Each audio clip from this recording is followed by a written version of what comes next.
Hi Connor, Hello, Stephen. thanks for coming along today. Pleasure to be here, Stephen. Thanks very much. Strange times we're living in, so I was hoping just to get us started, if you could maybe tell us a little bit about how the talent market is doing at the moment. Sure. I think it's fair to say, Stephen, that many businesses and people are experiencing significant pain as a result of job losses and profit warnings. And we've seen a huge amount of companies seek to cut costs. And because they've cut costs, they've cut jobs. And even though we've seen huge economic stimulus from governments, we're still seeing job losses, and I think there's more to come. Yeah, it's so sad because you'd have had a lot of companies that would have had a strong 2019 coming into 2020, and their business is decimated through no fault of their own. That's true, Stephen. And every CEO and CFO that I've been speaking with over the last number of months, they're really concerned with cost-cutting exercises and trying to determine what are the strategic options to grow their business into 2021 and beyond. And a lot of organizations are cutting costs at the moment. And as they're cutting costs, they're cutting jobs. And that has a hugely detrimental economic effect, of course, but it also has an impact on businesses' ability to deliver on their strategic plans. So what we have seen is organizations take advantage of something called talent arbitrage, which allows them to access talent, but at a much lower cost. Okay. So would you say, is that like outsourcing?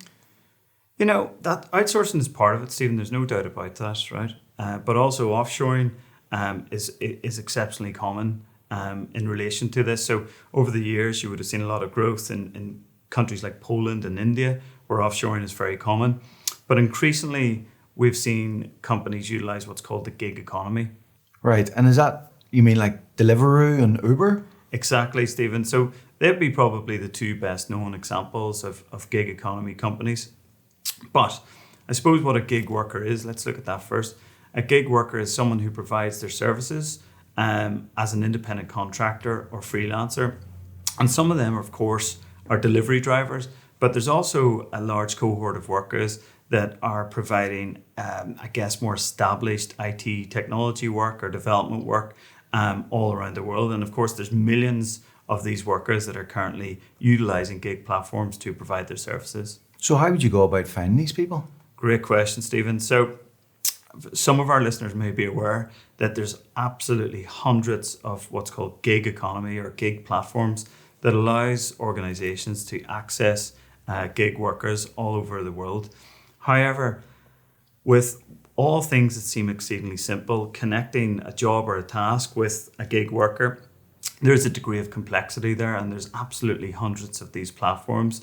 And when you, engage workers in other countries, it opens up a whole set of additional complexities and risk.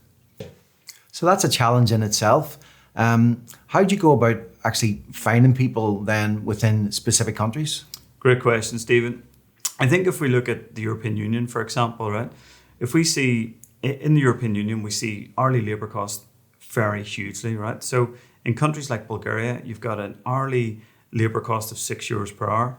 In countries like Norway, you've got 44.70 euros per hour. So there's a huge difference between different countries. And that's actually a good thing, right, for organizations that are seeking to engage talent, because they can take advantage of those high and low numbers to really access the talent that they need. So compliance must be a minefield then, Connor? I think minefield is a really accurate way to describe this, Stephen, because if you think about it, you're accessing workers in different countries. And a lot of the time, the organizations that are accessing those workers or engaging those workers don't have a legal entity there.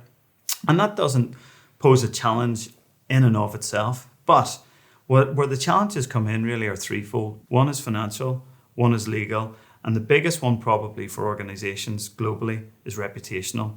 And you can't afford as an organization to get that wrong.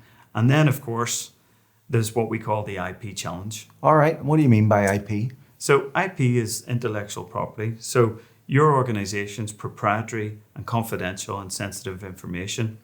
And of course, when you're sending that information around the world, it's very easy for hackers or bad actors to take advantage of that and jeopardize your business.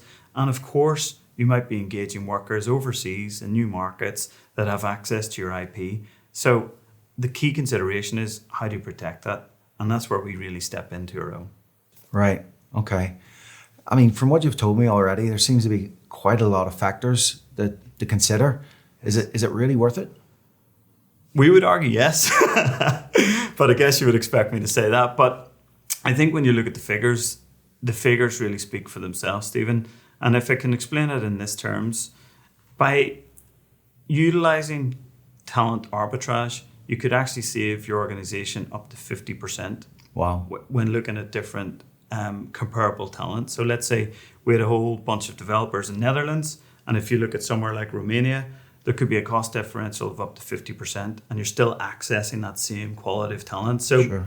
So yes, I would say so. Okay. Well, if people want to find out more, what's the best way of getting in contact? Sure. Please email me at connor.heaney@cxcglobal.com. Great. Thanks, Connor. Thanks, Stephen. Good to see you.